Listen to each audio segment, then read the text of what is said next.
Dans la queue, je me fais tout de suite brancher par Rita Broccoli, une italienne prénommée Rita. T'aimes bien les queues, toi? Je ne vois pas du tout de quoi vous voulez parler.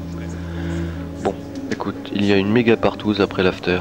Ils seront tous là, à poil évidemment. Peter Weibel est très intéressant sur le plan sexuel. Ah ouais? Bah ouais, du con. J'étais un peu pris à l'improviste, il me fallait tout de même réfléchir à cette proposition. Peter Weibel? Ah ouais? Bon, d'accord, à la bonne heure du con. Écoutez, cessez de m'insulter, my name is André Dugenou. Robert Walter vient me tirer de cette impasse. André, tu nous accompagnes au resto tout à l'heure? Avec plaisir, Robert. Bon, je me suis déjà engagé. Ok, je vais prendre tes affaires dans ma voiture pendant que tu iras dans la voiture de Marc. C'est mieux, c'est plus compliqué. Je quitte la queue, un peu déçu tout de même, puis je rencontre deux charmants Italiens. Bonjour, vous avez vraiment l'air sympa. Oui, oui, nous sommes très sympas. Ça fait plaisir. Connaissez-vous Machine de chez Truc? Oui, oui, elle est très douce. Ah bon, je ne savais pas. Si, si, tu connais Michel Houellebecq? Oui, oui. Tu pourrais nous dire quelques mots pour qu'on puisse t'identifier? Bien sûr, je dirais Alfred Hitchcock et également Vertigo. Ok, tu peux passer, merci. J'aperçois au loin Denis, l'autre envoyé spécial de l'AMH. Il recharge son appareil photo jetable avec un regard oblique. Les deux Italiens se sont assis et semblent attendre quelque chose. Je déambule un peu au hasard, je croise le stagiaire du ZKM. Tu sais, on peut t'aider si t'es dans la merde. C'est gentil, jusqu'ici tout va bien, je ne suis pas dans la merde.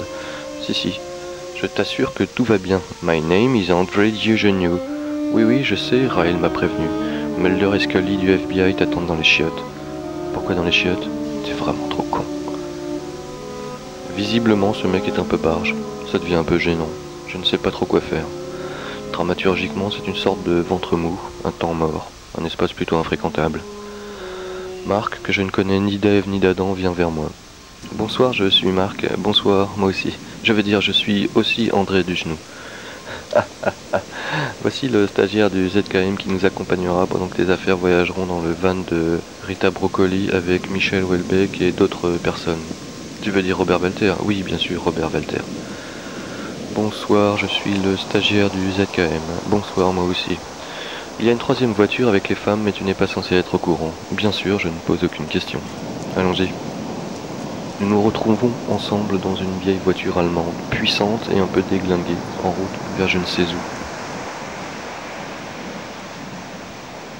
Moi, je suis étudiant géomètre et toi? Moi, je travaille un peu, mais pas trop. Oui, mais dans quel secteur? Il me semble que je travaille pour la télévision régionale, France 3 Alsace, mais il faudrait vérifier. Mais tu connais qui dans cette histoire? Personne. Je suis là complètement par hasard pour faire un reportage sur Michel Houellebecq. Tu le connais? Pas du tout. Enfin, je connais ses livres. C'est l'essentiel. C'est bien ce que je pensais. Où me conduisez-vous? Je veux dire, où va-t-on?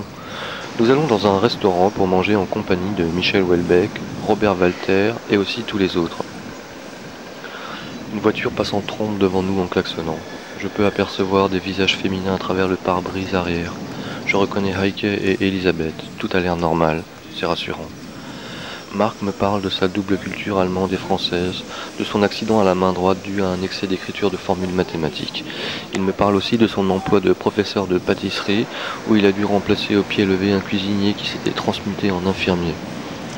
Le stagiaire du ZKM me parle de son cursus universitaire, Francfort, Paris en littérature, et aussi l'administration culturelle. Nous nous arrêtons dans un petit village très propre, bien rangé, un peu comme en Alsace. Nous rejoignons comme prévu Heike, Elisabeth Zenner, Harald Heinz et les deux Italiens dans une petite Windstube alsaco-allemande très confinée. Nous nous retrouvons canalisés dans une sorte de caveau rustique. Moment crucial. À côté de qui s'asseoir? Michel Houellebecq n'est toujours pas là. Où serait-il susceptible de s'installer? Impossible de répondre à cette question. Je m'assieds au pif à côté d'Elisabeth Zenner. Les deux Italiens me rejoignent de l'autre côté. Finalement, tout le groupe s'installe autour d'une longue table. En face de moi, Marc et Heike. À ma droite, Elisabeth Zenner, Harald Heinz et le stagiaire du ZKM. À ma gauche, les deux Italiens. Bon, évidemment, la langue dominante est l'allemand. Marc fait beaucoup d'efforts pour me traduire en français la conversation entre Harald et Elisabeth et le stagiaire du ZKM. Je tente d'échanger un propos avec Harald en français. Il me regarde en attendant un peu, puis enchaîne avec le stagiaire du ZKM. Elisabeth se rend compte que je pédale dans la semoule. Elle se tourne vers moi. Ses beaux yeux bleus semblent éclairer de l'intérieur, mais finalement il ne se passe rien. Les Italiens ont de la chance. Ils sont deux et peuvent se faire la conversation mutuellement. Ils arrivent même à établir une communication en italien avec Heike et Elisabeth. Ils sont forts, ces Italiens, raffinés comme on peut l'imaginer. Ils parlent des vins de Loire qu'ils adorent. Leur langue est chatoyante et chaleureuse. On entend beaucoup d'allemand, un peu d'italien et assez peu de français. En face de moi, Marc est désespéré parce que je commence à piquer du nez. Je me suis désintéressé de la conversation. Pourquoi ça ne prend pas ? Je me rends compte que nous sommes 8 à table, un chiffre intéressant mais parfaitement inopérant pour passer une soirée marrante entre gens du monde. Fort de cette découverte numérologique, j'abandonne immédiatement toute tentative de communication, tout en étant désolé pour Marc, qui semble accuser le coup à ma place.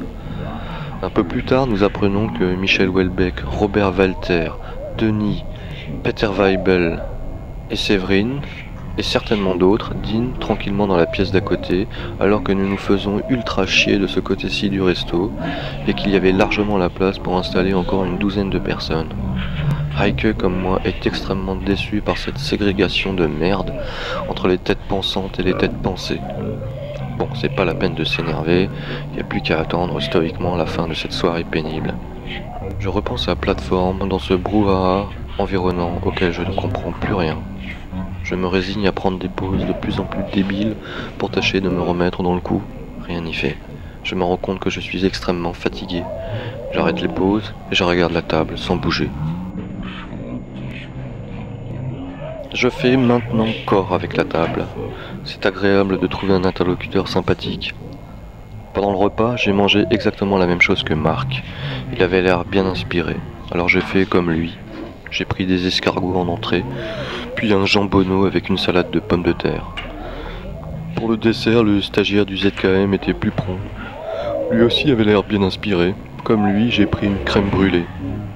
Elle était très bonne, mais c'était une erreur. Je n'avais plus faim, et l'on m'avait extrait d'une conversation passionnante avec la table du restaurant.